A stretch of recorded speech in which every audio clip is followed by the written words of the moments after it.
Chers amis, bonjour et quel bonheur de vous retrouver. Au cours des dernières semaines, nous avons travaillé sans relâche à la production d'un documentaire complet, exposant l'histoire fascinante et méconnue d'une nation fière dont la trajectoire nationale fut tragiquement sabotée par les actions des puissances étrangères. En fait, à mon avis, c'est un des dossiers les plus choquants que nous avons eu à traiter sur la chaîne, mais là-dessus, je vous demande de me faire confiance. Si on choisit aujourd'hui de raconter une telle histoire dans son intégralité, eh bien, c'est parce qu'elle permet de mieux comprendre le monde qui nous entoure, en levant le voile sur ce qui se passe réellement dans les coulisses. C'est un récit spectaculaire de coups d'État, d'assassinats, de corruption, d'opérations secrètes et de complots sponsorisés par la France, le Canada et les États-Unis afin de prolonger la domination financière et géopolitique face au pays le plus pauvre dans l'hémisphère ouest. Voici l'histoire complète et non censurée de la République d'Haïti. Évidemment, c'est un sujet extrêmement controversé, donc avant de commencer, je tiens à remercier chaleureusement le sponsor de cet épisode, à savoir CyberGhost VPN.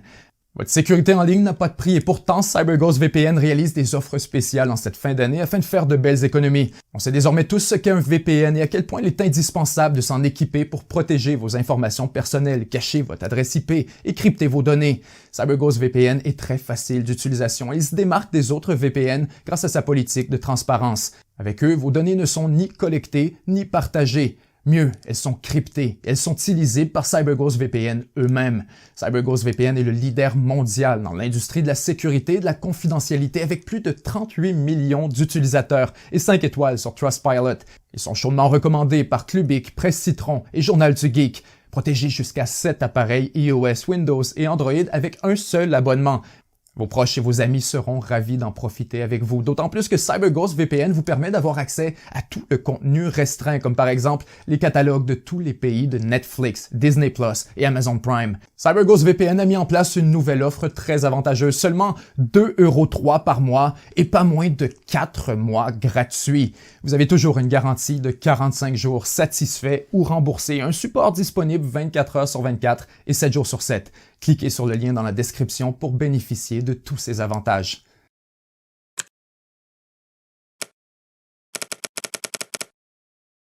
Nous sommes le 6 décembre 1492. Parti à la recherche d'un passage vers les Indes, le navire de Christophe Colomb, le Santa Maria, est échoué sur un récif, tout près d'une île alors inconnue par la civilisation européenne. Une fois sur la plage, les Espagnols découvrent une île tropicale à la beauté époustouflante, un territoire gigantesque à la végétation abondante et aux immenses réserves d'or. Les peuples qui habitent la région depuis des centaines d'années, les Taínos et les Arawaks, disent appeler cet endroit Haïti. Or pour les Espagnols, ce sera Hispaniola, la petite Espagne. Rapidement, ils installent une colonie, creusent des mines d'or et transforment la population locale en esclaves, travaillant dans des conditions atroces. En fait, les conditions de vie deviennent si difficiles que seulement 20 ans après l'arrivée de Christophe Colomb, les Taínos et les Arawaks sont pratiquement rayés de la carte, décimés par les maladies et par la brutalité du régime d'esclavage. Pour remplacer la main-d'œuvre perdue, les Espagnols font venir toujours plus d'esclaves en provenance des îles environnantes et d'Amérique du Sud. Pendant des années, la colonie est extrêmement lucrative et en fait, c'est seulement lorsque les mines d'or sont complètement épuisées que les Espagnols finissent par perdre intérêt. Lorsque les premiers pirates français arrivent sur l'île au 16e siècle, ils constatent très rapidement que le climat y est absolument parfait pour la culture de certaines des récoltes les plus lucratives de l'époque, notamment le sucre et le café. Les plantations se multiplient, les Français s'installent sur l'île de manière permanente, ils fondent Cap Français et font venir quelques 5000 esclaves supplémentaires afin de servir leurs intérêts. Lorsque les Espagnols cèdent officiellement un tiers de l'île aux Français suite à un traité de paix signé en Europe, ceux-ci changent le nom de la colonie pour Saint-Domingue et s'affairent à la transformer en un véritable carrefour mondial pour l'exportation du sucre et du café. À son pic, la colonie récolte plus de 60% du café vendu sur toute la planète et pas moins de la moitié de la production mondiale de sucre. Saint-Domingue, c'est carrément la vache à lait de l'Empire français, la possession la plus lucrative et de loin, alors que des économistes estiment qu'autour de 1750, elle génère 50% du produit national brut de l'Empire français. Bon, bien sûr, derrière le succès commercial se cache une affreuse réalité. Car la vérité, c'est que Saint-Domingue est alors la définition la plus pure d'une colonie d'esclaves. Chaque année, la France en fait venir 15 000 de plus afin de remplacer les morts, les évadés, les malades, mais aussi afin de combler la demande croissante pour la main-d'œuvre sur les plantations. En 1789, la colonie compte 30 000 Européens pour plus de 500 000 esclaves, pour la plupart africains. Face à un tel déséquilibre, les Français qui habitent Saint-Domingue sont terrifiés à l'idée d'une révolte. De plus en plus, la tension monte avec les esclaves alors que les Français imposent le Code noir, un ensemble de lois et de règlements racistes définissant notamment les esclaves comme des meubles. Le problème, c'est que plusieurs esclaves ayant acheté leur liberté acquièrent eux-mêmes une certaine richesse alors qu'ils participent activement au système d'esclavage contre d'autres noirs. N'est alors l'expression « riche comme un créole ».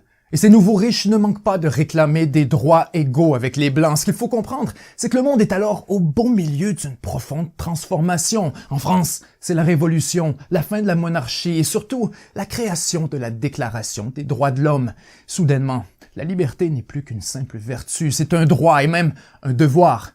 Lorsque la France accorde à Saint-Domingue le droit de s'auto-gouverner, mais qu'elle ignore les demandes des Noirs et des esclaves, c'est le début d'une guerre civile qui s'ouvre sous le thème de la Révolution française, mais qui rapidement se transforme en véritable révolte d'esclaves, alors que ceux-ci choisissent de s'unir contre les Français.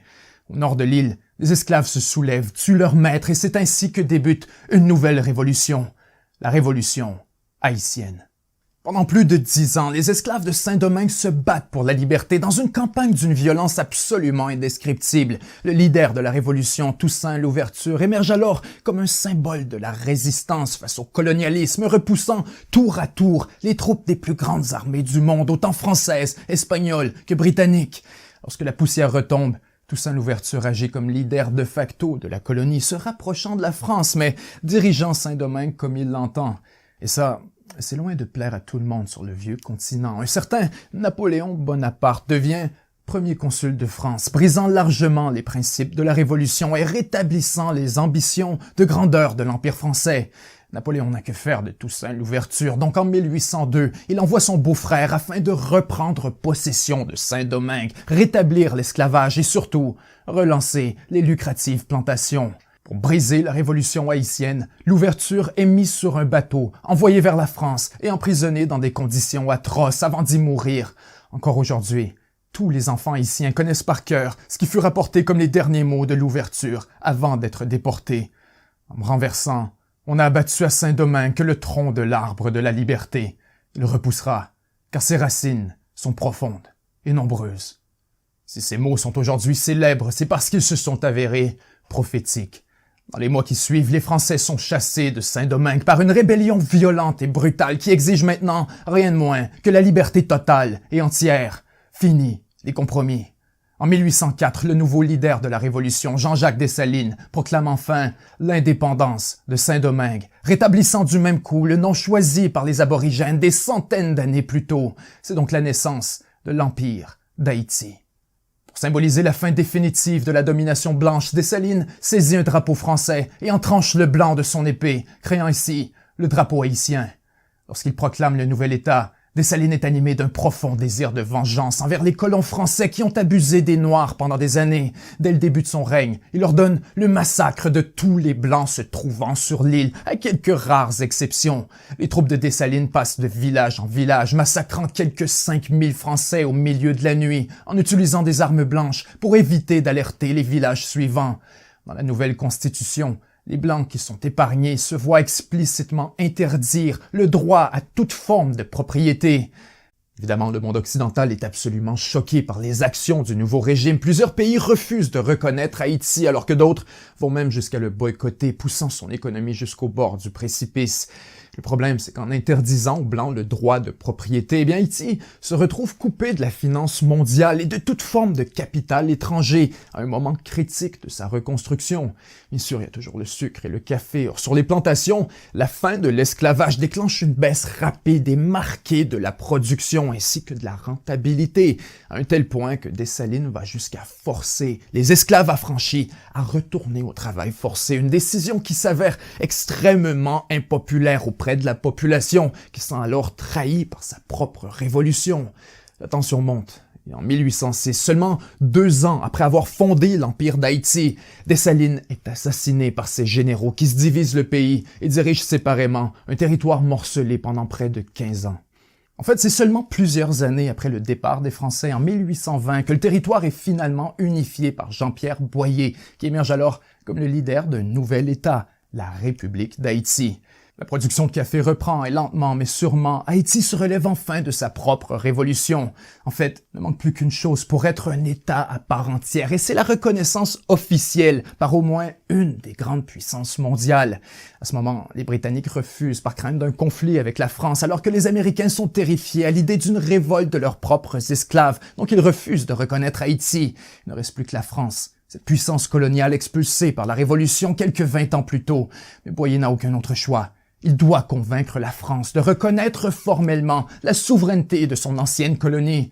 Dans cette négociation, Paris détient toutes les cartes. La France est extrêmement amère de la manière dont s'est terminée sa présence à Haïti, donc en échange de sa reconnaissance, elle exige des paiements de réparation. Et pas les moindres. La France demande d'être payée 150 millions de francs or, soit l'équivalent de l'entièreté des revenus de l'État haïtien pour environ 10 ans. La demande est grotesque. Alors pour accompagner leurs négociateurs, les Français ont envoyé une flotte de 14 navires, armés de plus de 500 canons, afin de contraindre Haïti à consentir au paiement. Ainsi, sous la menace des canons français, Boyer n'a pas le choix. Il accepte. Haïti devient donc enfin un État indépendant. Or, l'est-il vraiment? Et surtout, à quel prix? Au cours des décennies qui suivent, Haïti s'endette auprès des banques françaises à des taux de parfois 25% pour rembourser quelques 112 millions de francs or transportés depuis Port-au-Prince directement dans les coffres des banques françaises. Lorsqu'il s'avère évident que le gouvernement haïtien sera incapable de rembourser sa dette, alors les créditeurs français prennent les grands moyens et fondent la Banque nationale d'Haïti afin de contrôler directement les finances de l'État haïtien. Soudainement, le gouvernement ne peut ni dépenser, ni déposer son propre argent sans avoir à verser une commission à la Banque française. En quelques années, les revenus de l'État sont drainés à une vitesse absolument époustouflante, alors que la stabilité financière et politique du pays est de plus en plus fragile. Haïti est désespéré, et c'est à ce moment précis que les États-Unis se joignent à la partie.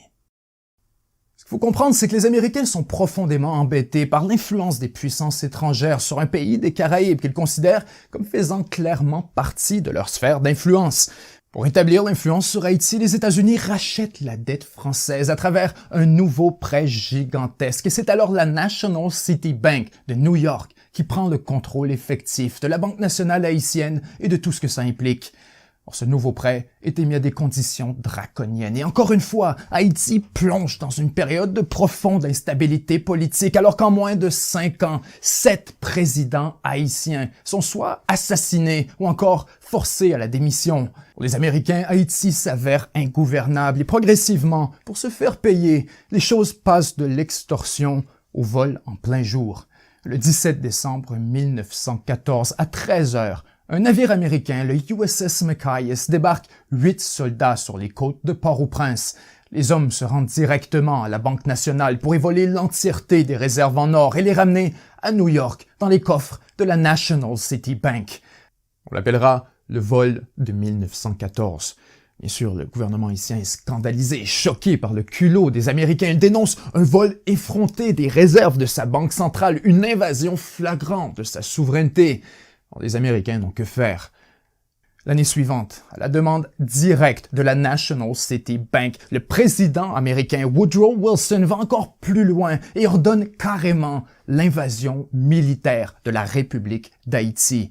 Ultimement, ce sont plus de 5000 soldats américains qui seront déployés pour occuper Haïti pendant plus de 20 ans.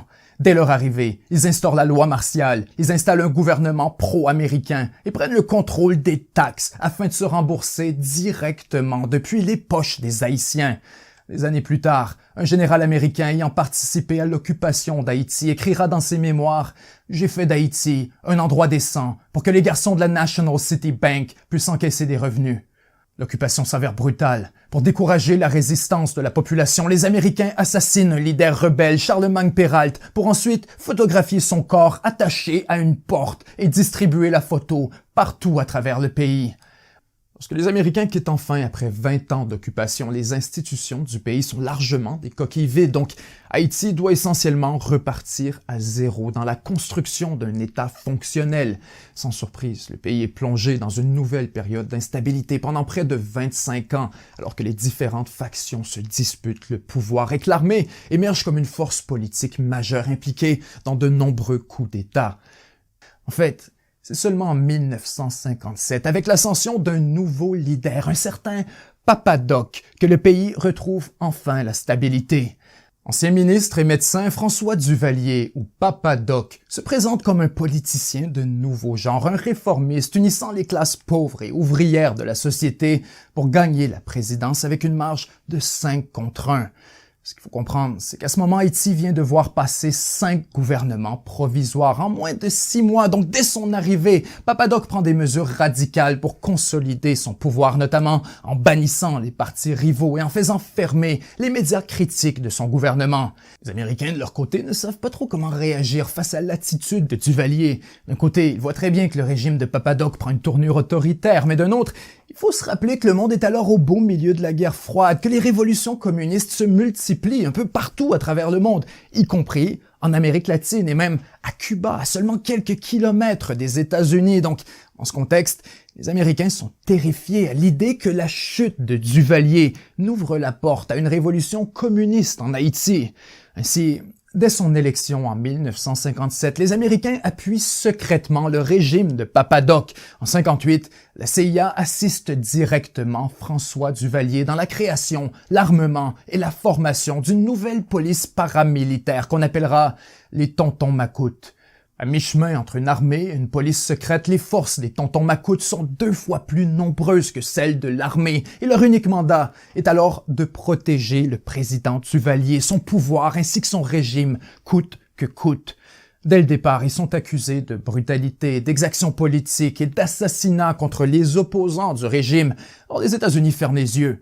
La seule chose qui compte, c'est que Duvalier s'oppose au communisme. Et avec Fidel Castro qui vient de s'installer au pouvoir à Cuba, les Américains sont terrifiés à l'idée que les communistes cubains essaient d'envahir Haïti. Et bien sûr, avec le recul, ça peut sembler un peu paranoïaque, mais en fait, c'est exactement ce qui se produit en 1959. Fidel Castro envoie une force d'invasion pour renverser Duvalier et conquérir Haïti au nom de la révolution communiste. Aux États-Unis, la panique est totale. Les Américains envoient des Marines pour appuyer l'armée haïtienne qui est alors entièrement mobilisée. Les envahisseurs sont vaincus, mais à ce moment précis, les États-Unis réalisent que dans la géopolitique de la guerre froide, ils n'ont plus d'autre choix que d'appuyer le régime de Papa Doc. Et ça, Papa Doc le comprend très bien. Les États-Unis ne peuvent plus l'abandonner. Soudainement, ils ne gênent plus pour défier Washington. Ils demandent de l'aide financière, exigent un moratoire sur le remboursement des dettes aux entreprises américaines et suggèrent ouvertement que Washington est largement responsable de la misère d'Haïti. Secrètement, la CIA estime que Papa Doc glisse vers la gauche et qu'il s'entoure de plus en plus de ce qu'ils appellent une clique de gauchistes. Lorsqu'Haïti cesse de rembourser ses dettes aux compagnies américaines, alors là, c'est la goutte qui fait déborder le vase.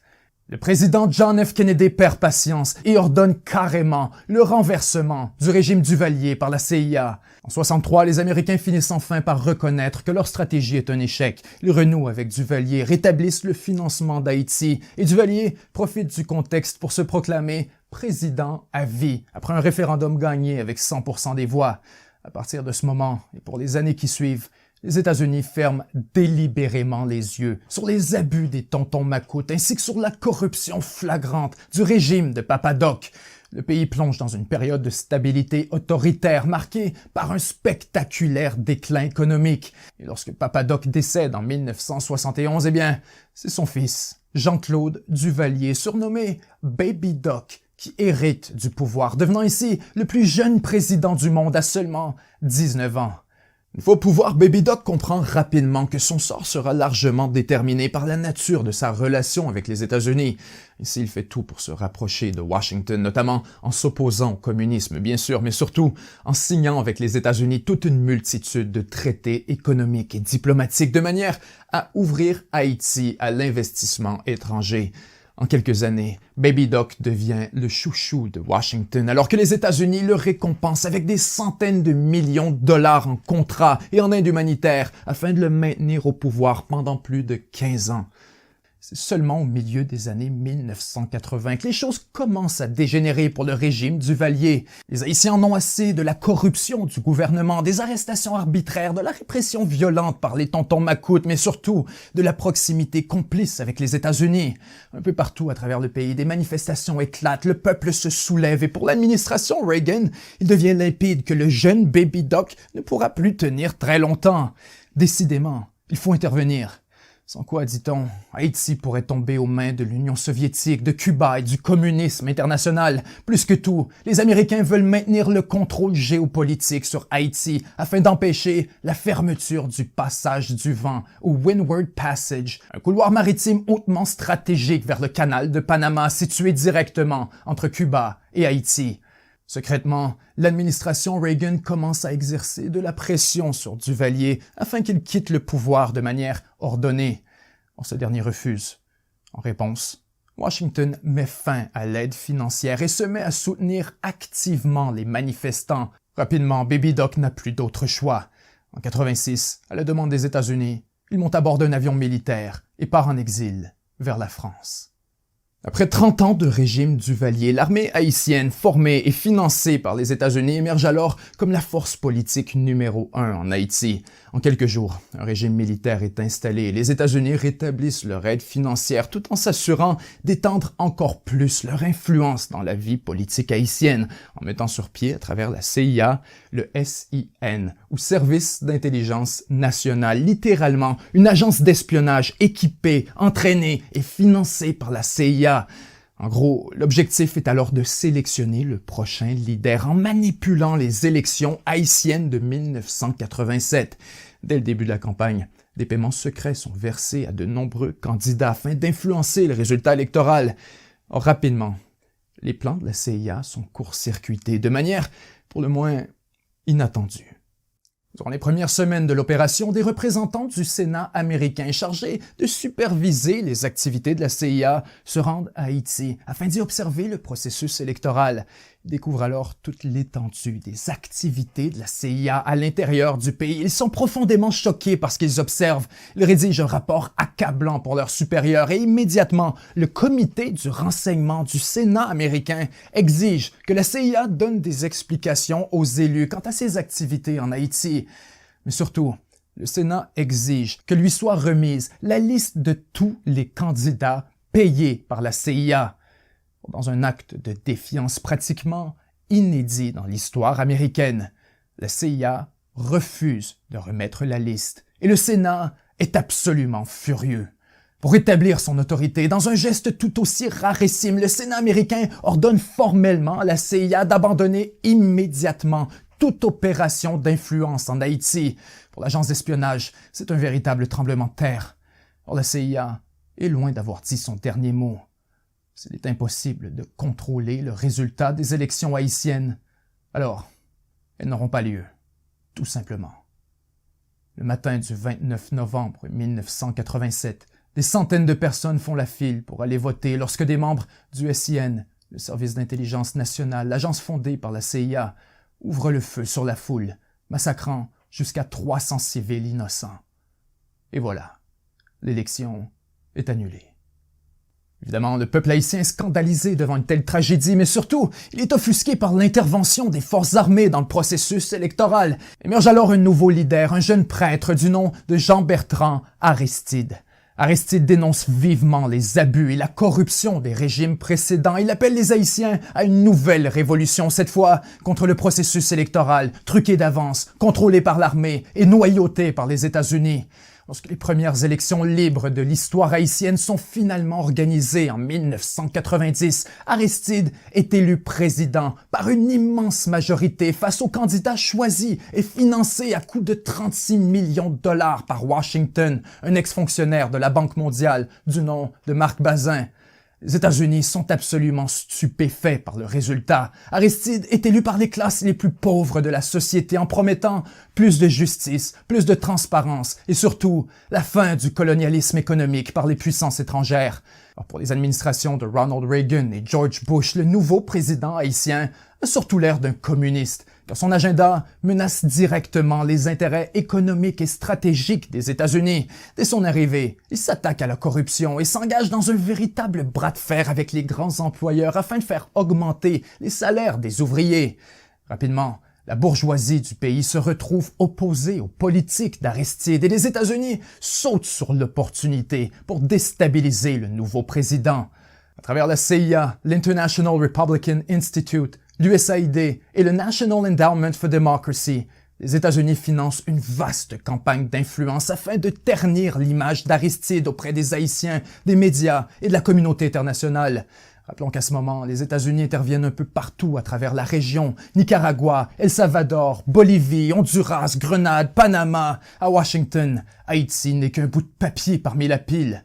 Seulement 8 mois après son arrivée au pouvoir, Jean-Bertrand Aristide est victime d'un coup d'État et remplacé par un agent de la CIA du nom de Raoul Cedras. Marc Bazin, le candidat favori de Washington, est quant à lui désigné premier ministre. On apprendra d'une source proche de Cedras que des agents de la CIA se trouvaient carrément à ses côtés au quartier général de l'armée pendant le coup d'État. Cette fameuse source, c'est nul autre qu'Emmanuel Constant.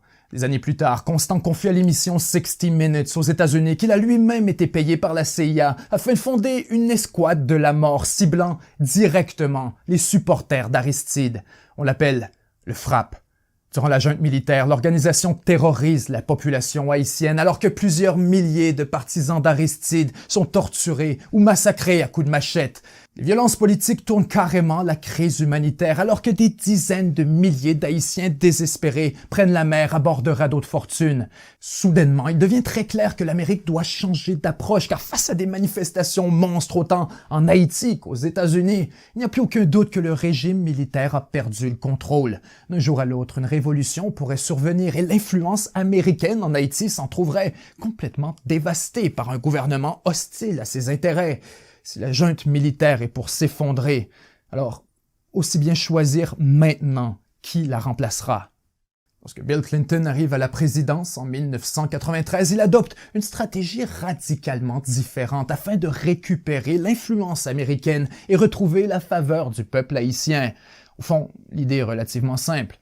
Puisqu'Aristide est si populaire en Haïti, alors pourquoi s'y opposer quand on pourrait plutôt l'utiliser? Pour réellement contrôler la politique haïtienne, alors suffit de retourner Aristide au pouvoir en lui imposant un certain nombre de conditions, nommément qu'il accepte d'appliquer à la lettre les prescriptions du Fonds monétaire international. Mis au pied du mur, Aristide accepte les conditions américaines. Pour certains, c'est un pacte avec le diable. Pour d'autres, c'est un pacte nécessaire pour retrouver la démocratie. Et en fait, Aristide est lui-même parfaitement conscient du jeu de coulisses dont il fait l'objet. Des années plus tard, il affirme en 1994, Clinton avait besoin d'une victoire de politique étrangère et un retour de la démocratie à Haïti lui offrait cette opportunité. Nous n'avons jamais eu la moindre illusion à l'effet que les Américains partageaient nos objectifs profonds. Sans eux, nous n'aurions jamais pu rétablir la démocratie. Dans les mois qui suivent, les États-Unis prennent les grands moyens pour forcer la transition politique, alors que dans les coulisses, ils préparent carrément les plans pour une évasion militaire de la République d'Haïti, une évasion massive impliquant plus de 20 000 soldats soutenus par 2 porte-avions. On l'appellera Operation Uphold Democracy. Le 19 septembre 1993, l'armée américaine débarque sur les côtes d'Haïti et prend le contrôle du pays en moins de 24 heures. Devant l'inévitable, le gouvernement militaire accepte de céder sa place et Raoul Cedras, le leader installé avec l'aide de la CIA 24 mois plus tôt, se voit pour sa part offrir un parachute doré vers Panama avec $1 million ainsi que des paiements mensuels pour 3 villas. Pour cacher leur lien avec la dictature militaire, les Américains volent quelques 150 000 documents officiels appartenant à l'État haïtien et en seulement quelques jours, la voie est libre pour le retour d'Aristide. Une fois au pouvoir, celui-ci est forcé d'appliquer les demandes du FMI et de la Banque mondiale, causant la colère de la population lorsqu'il tente de reculer sur ses politiques économiques en désavouant le premier ministre choisi par Washington.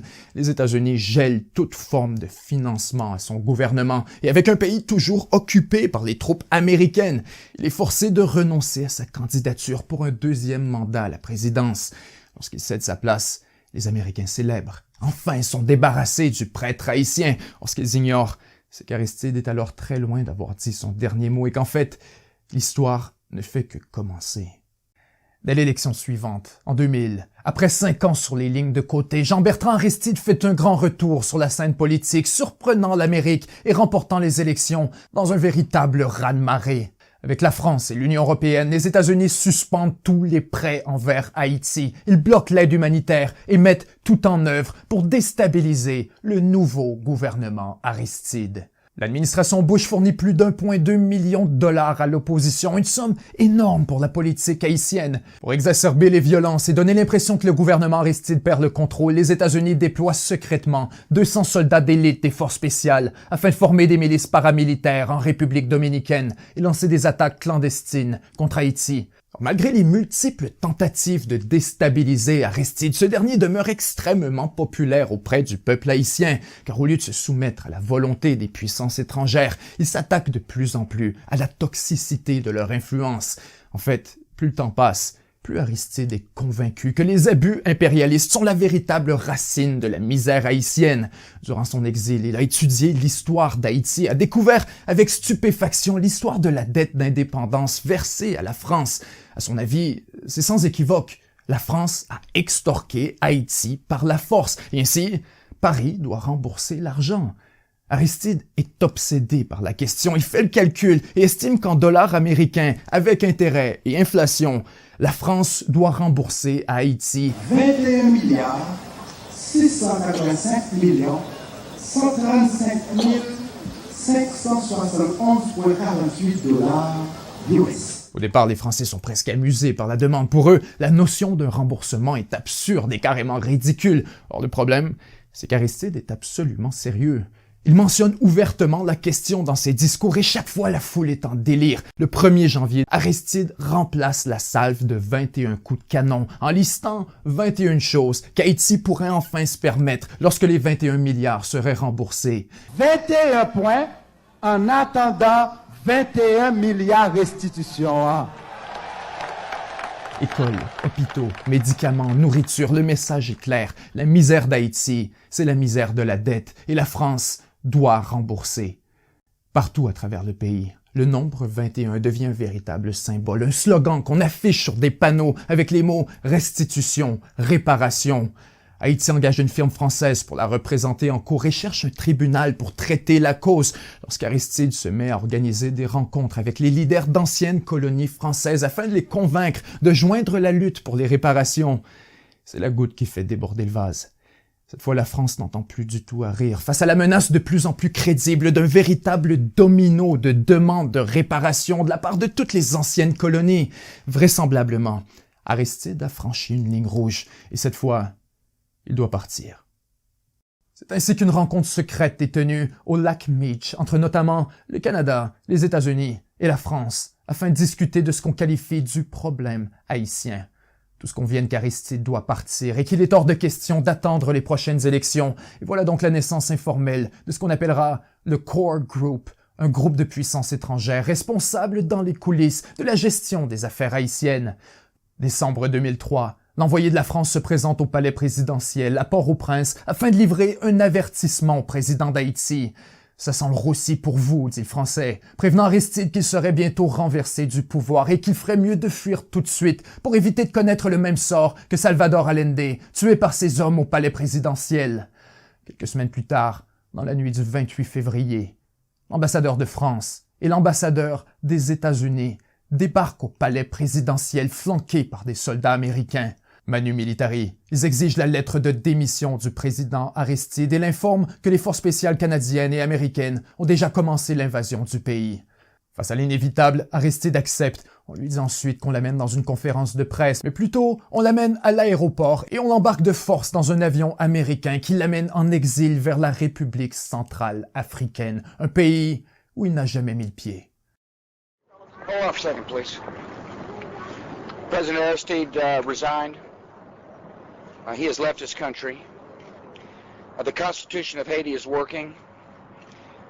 I have ordered the deployment of Marines as the leading element of an interim international force to help bring order and stability to Haiti. Les Marines américains débarquent par milliers, accompagnés par des centaines de soldats canadiens et français afin de prendre le contrôle effectif d'Haïti. Seulement quelques jours après le départ d'Aristide, les membres du Core Group organisent la sélection d'un nouveau président, Alexandre Boniface. Dans l'un de ses premiers gestes en tant que président, il émet une requête officielle au Conseil de sécurité de l'ONU pour le déploiement immédiat d'une force internationale de maintien de la paix en Haïti. Pour certains, c'est surtout un moyen de prêter de la légitimité à l'occupation militaire du pays par les forces étrangères. Quant au poste de premier ministre, on sélectionne un ancien fonctionnaire de l'ONU, alors résident des États-Unis, Gérard Latortue. Quelques jours à peine après son arrivée au pouvoir, Latortue est reçu à l'Élysée par le président Jacques Chirac, où ils annoncent ensemble qu'après mûre réflexion, l'État d'Haïti renonce à la restitution. Eh bien, nous avons parlé d'un nouveau départ que nous souhaitons en Haïti avec la France. Après les problèmes des dernières années où les relations étaient un petit peu affectées négativement par tous les efforts de l'ancien régime pour demander une restitution de la dette de l'indépendance, eh bien, aujourd'hui, nous savons bien que légalement, il n'y avait aucune base à cette demande. Nous voulons simplement renouveler la coopération sur de nouvelles bases et nous souhaiterions que la France nous apporte son concours. Tout est bien qui finit bien. Afin d'anéantir toute forme de résistance au coup d'État contre Aristide et garantir la stabilité du nouveau gouvernement, les forces de l'ONU lancent des attaques armées dans les quartiers les plus démunis d'Haïti, faisant des centaines de morts. Les casques bleus sont alors accusés de nombreux crimes de guerre, notamment d'assassinats politiques et d'une multitude d'abus sexuels qui, à ce jour, demeurent largement impunis. Dans Cité Soleil, l'un des fiefs du président Aristide, les forces de l'ONU participent à un raid absolument désastreux menant au massacre d'innombrables civils haïtiens et provoquant un véritable tollé au sein de la population. Lorsque demandé de s'expliquer à ce propos, le premier commandant des forces de l'ONU fait une déclaration choc. Nous vivons une pression extrême de la communauté internationale pour recourir à la violence, dit-il. Il cite explicitement le Canada, la France et les États-Unis. Un certain commandant Bachelard prend alors le relais de la mission. Le 6 janvier 2006, le chef de mission des Nations Unies annonce qu'il y aura un nouveau raid sur Cité Soleil et qu'il faut s'attendre à encore plus de morts civiles. Je crois qu'il y aura des dommages collatéraux, dit-il, mais nous devons imposer notre force. Il n'y a aucun autre moyen. Le même jour, le commandant Mata Bachelard est retrouvé mort dans sa chambre d'hôtel, une balle dans la tête. Confronté à une hostilité grandissante de la population, le gouvernement installé par les puissances étrangères s'accroche au pouvoir et repousse 4 fois les élections. Or, c'est absolument futile. Dès qu'ils ont l'occasion de voter, les Haïtiens rejettent massivement le candidat favori des Américains et choisissent plutôt un proche d'Aristide, que certains appellent même son jumeau, René Préval. C'est une défaite majeure pour les États-Unis. C'est exactement dans ce contexte que le couple Clinton fait un grand retour dans la politique haïtienne. D'abord, Hillary Clinton devient secrétaire d'État sous Barack Obama, alors que presque en même temps, Bill Clinton est choisi pour devenir envoyé spécial des Nations Unies en Haïti. Les Clinton ont alors de grandes ambitions. Attirés par les bas salaires, ils veulent faire d'une pierre deux coups en relançant le secteur manufacturier afin de fournir de la main-d'œuvre à bas prix aux corporations américaines et créer des emplois pour la population haïtienne. Pour ce faire, il suffit de convaincre Haïti d'enfin ouvrir ses portes à l'investissement étranger. Et c'est alors que l'histoire prend une tournure tragique qui changera pour toujours et à jamais le destin du peuple haïtien. Le 12 janvier 2010, 16h53, la terre tremble, et en quelques heures, la misère haïtienne devient un véritable enfer. Lorsque la poussière retombe, la dévastation est telle qu'il est pratiquement impossible de la décrire autrement qu'en termes apocalyptiques. Partout où le regard se pose, il ne reste que ruines et décombres. Ultimement, quelques 150 000 personnes sont tuées, alors que plus d'1,5 million d'Haïtiens se retrouvent sans abri. Les images des dégâts font le tour du monde et immédiatement l'industrie de l'aide humanitaire s'active afin de répondre à la catastrophe. Quelques jours plus tard, Hillary Clinton se rend personnellement à Port-au-Prince afin d'y organiser les premiers efforts de reconstruction, alors que simultanément, Bill Clinton se voit confier l'immense responsabilité de superviser la collecte de fonds. Des milliards de dollars sont récoltés, alors que dans les coulisses, les Clinton tirent les ficelles pour gérer eux-mêmes l'allocation et la distribution de l'argent récolté, notamment avec l'aide de la Fondation Clinton. Hillary dirige alors le fonds de 4 milliards du département d'État, alors que Bill est nommé co-directeur du Fonds unique international pour la reconstruction d'Haïti. Pour le seconder, on choisit le premier ministre haïtien, Jean-Max Bellerive. Ensemble, Bellerive et le couple Clinton sont rapidement accusés d'avoir recours à plusieurs stratégies de collusion et de corruption afin de s'enrichir personnellement sur le dos de la catastrophe. En fait, certains exemples sont si flagrants qu'ils sont presque dignes de la caricature. Fin 2012, une entreprise américaine du nom de VCS Mining annonce une nouvelle pour le moins surprenante. Elle affirme avoir obtenu du gouvernement haïtien les premiers permis afin de miner de l'or en Haïti depuis plus de 50 ans. Plusieurs sont stupéfaits et se demandent comment c'est possible. Or, on apprend plus tard que Jean-Max Bellerive, le co-directeur de Bill Clinton, a reçu 8 000 $ de la part du patron de VCS Mining et que ce même patron a aussi versé quelques 20 000 $ à la Fondation Clinton afin de devenir membre officiel du Clinton Global Initiative. Pire encore, on apprend que Jean-Max Bellerive siège directement sur le conseil de VCS Mining, exactement comme un certain Tony Rodham, nul autre que le frère de Hillary Clinton. En fait, de tous les milliards de dollars récoltés pour la reconstruction, seulement 2% sont versés à des organisations haïtiennes, alors que le reste se retrouve largement versé à des contracteurs américains. Pour certains, l'argent est dilapidé de manière si grotesque et si scandaleuse que c'est carrément l'un des pires échecs de toute l'histoire de l'industrie humanitaire. Et les choses ne font qu'empirer. Fin 2010, des soldats de l'ONU rejettent leurs égouts dans une rivière haïtienne, introduisant ici le choléra et causant une épidémie majeure qui dégénère rapidement en une véritable crise humanitaire. Plusieurs centaines de milliers d'Haïtiens sont contaminés par la maladie alors qu'on rapporte un minimum de 10 000 morts. Selon une étude récente, le nombre de victimes serait en fait grossièrement sous-estimé, peut-être même par un facteur de 10. Face à une telle incompétence et une telle arrogance, le gouvernement haïtien se montre de plus en plus réticent à collaborer avec les partenaires internationaux. Et très rapidement, la pression commence à monter entre les deux camps. Les membres du Core Group, dont la France, le Canada, mais aussi les États-Unis à travers Bill et Hillary Clinton, commencent à exercer de la pression pour tenir une élection aussi rapidement que possible afin d'installer à Port-au-Prince un gouvernement, disons, plus malléable. Le problème, c'est qu'à ce moment, Haïti est encore complètement dévasté. Donc, tenir une élection dans un tel contexte est pratiquement une garantie que les choses tournent à la parodie et que l'élection ne soit rien de plus qu'une vulgaire mascarade. Les donateurs internationaux n'ont que faire des préoccupations locales, même si plus d'1 million d'Haïtiens sont toujours sans abri. Ils insistent pour que l'élection ait lieu. Et sans surprise, le premier tour se déroule dans un chaos total. Le parti d'Aristide est banni des élections, des violences éclatent, des bureaux de vote sont fermés, des fraudes massives sont rapportées, alors que moins de 20% de la population réussit à voter. D'après les premiers résultats, Michel Martelly, le candidat désigné personnellement par Bill et Hillary Clinton, est éliminé dès le premier tour. Or, les États-Unis, le Core Group, contestent les résultats. Ils imposent un recomptage dont la méthode est encore aujourd'hui largement dénoncée par les observateurs indépendants. Et tout d'un coup, Martelly est qualifié pour le deuxième tour, alors que les résultats initiaux sont renversés sans la moindre justification. Plusieurs demandent alors de retarder la tenue du deuxième tour, le temps qu'un scrutin décent puisse être organisé. Or, Washington refuse. Barack Obama menace de bloquer l'aide humanitaire, et ce, malgré l'état toujours catastrophique de la situation sur le terrain. Lorsque Martelly est officiellement désigné président à l'issue d'un deuxième tour tout aussi controversé, il affirme qu'Haïti est maintenant ouverte pour les affaires, et comme premier ministre, il choisit le chef d'état-major du bureau de Bill Clinton, Gary Conille. Pour certains, C'est alors le pic total de l'influence Clinton en Haïti, alors que le président et le premier ministre sont tous les deux des protégés directs. Des années plus tard, le secrétaire de la commission électorale haïtienne avouera publiquement que les élections de Martelly avaient été truquées par l'Amérique.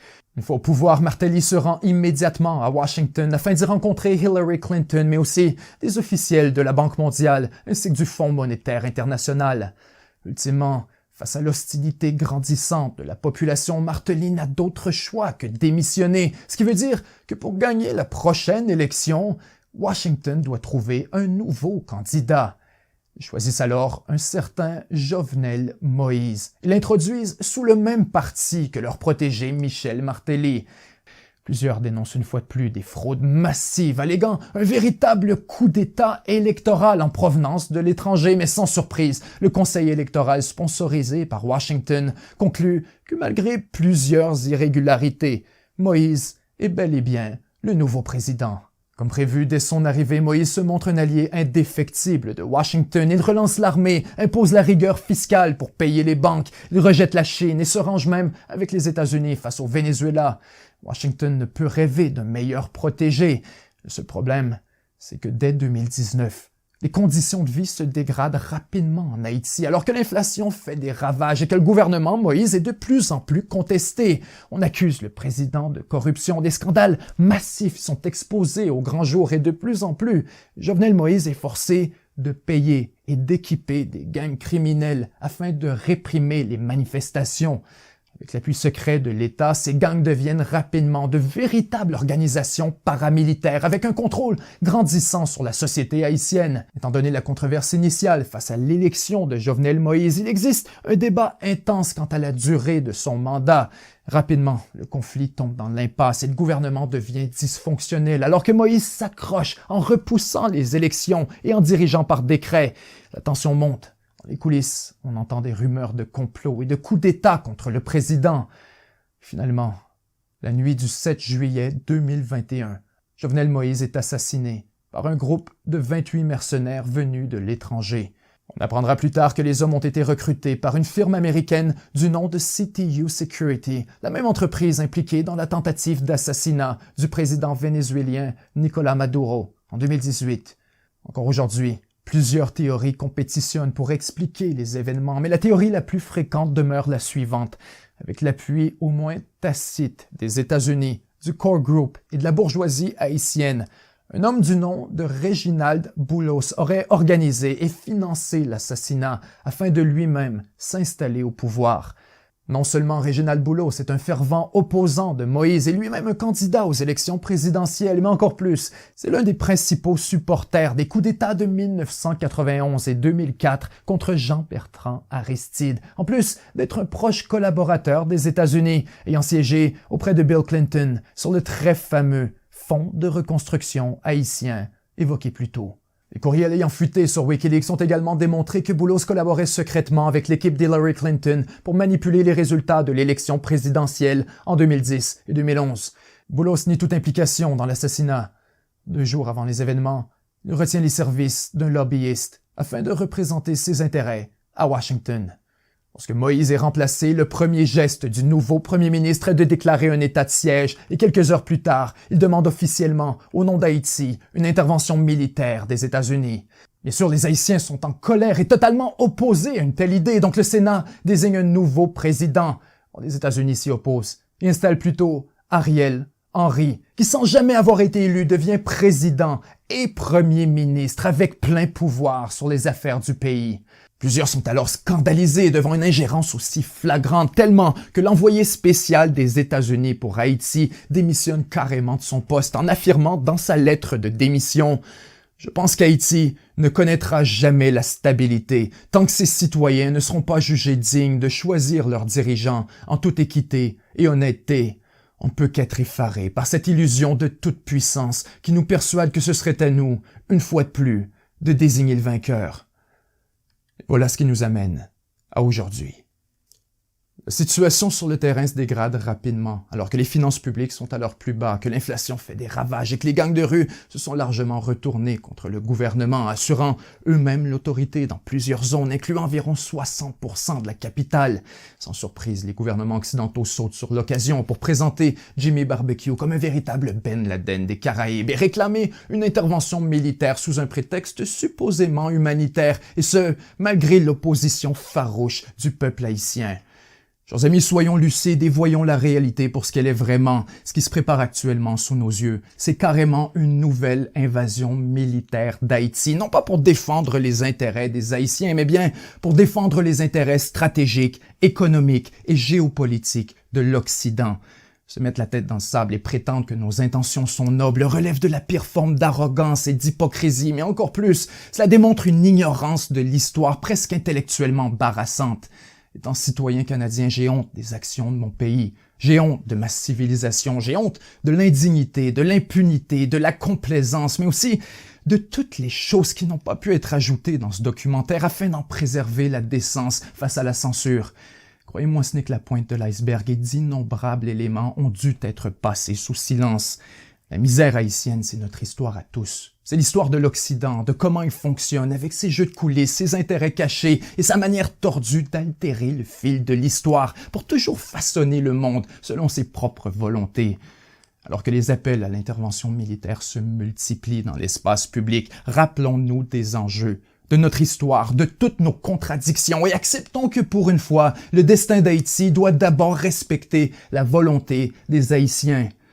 Mes amis, j'ai été profondément choqué par tout ce que j'ai découvert dans la recherche de ce documentaire et après avoir exposé autant que possible ce que nos frères haïtiens savent depuis déjà très longtemps. Vraiment, la seule chose qui me vient en tête en terminant ce document, c'est vive Haïti.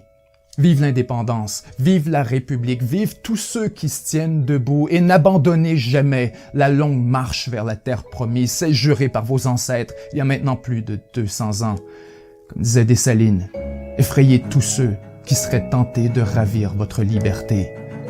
Vous êtes nos frères et nous sommes avec vous. C'était Benjamin Tremblay, 7 jours sur Terre. À très bientôt. Chers amis, je vous remercie infiniment d'avoir été là et c'est toujours un plaisir de passer un moment avec vous.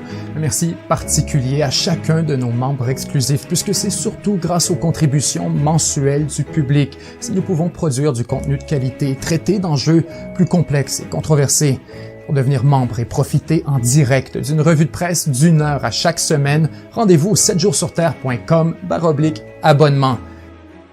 En terminant, n'oubliez pas l'offre de CyberGhost VPN, seulement 2,03 € par mois et 4 mois gratuits avec une garantie de 45 jours satisfaits ou remboursés et un support disponible 24 heures sur 24 et 7 jours sur 7.